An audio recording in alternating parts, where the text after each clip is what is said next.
சுவையான கத்திரிக்காய் காரப்பொரியல் எப்படி செய்கிறதுன்னு வாங்க பார்க்கலாம்.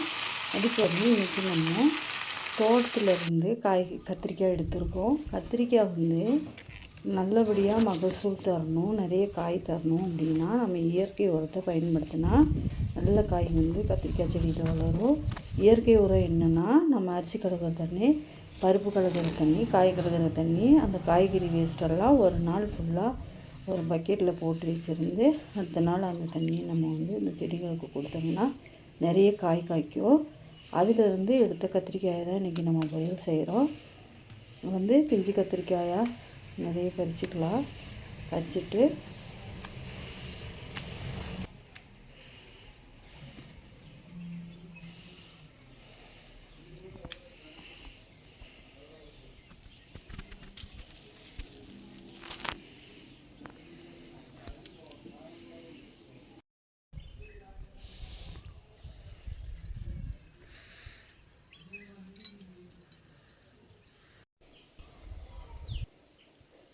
சின்ன சின்னதாக நம்ம கட் பண்ணி போட்டுட்டு அதுக்கப்புறமா தண்ணியில் கொஞ்சம் உப்பு போட்டு கத்திரிக்காயை நல்லா வாஷ் பண்ணிக்கிட்டு எண்ணெய் சட்டி வச்சு வெங்காயம், கடுகு, வெங்காயம் போட்டுட்டு அப்புறமா கட் பண்ணி வச்சுருக்க கத்திரிக்காயும் போட்டுட்டு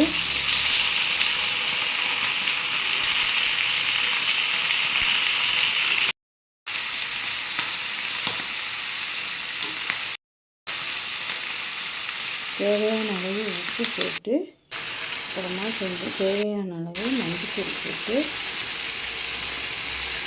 தேவையான அளவு மிளகாத்தூள் போட்டு மிளகாத்தூளும் போட்டு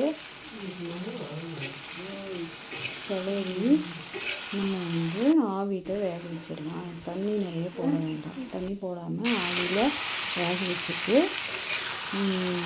கிளறி எடுத்தால் சுவையான கத்திரிக்காய் காரப்பொரியல் ரெடி.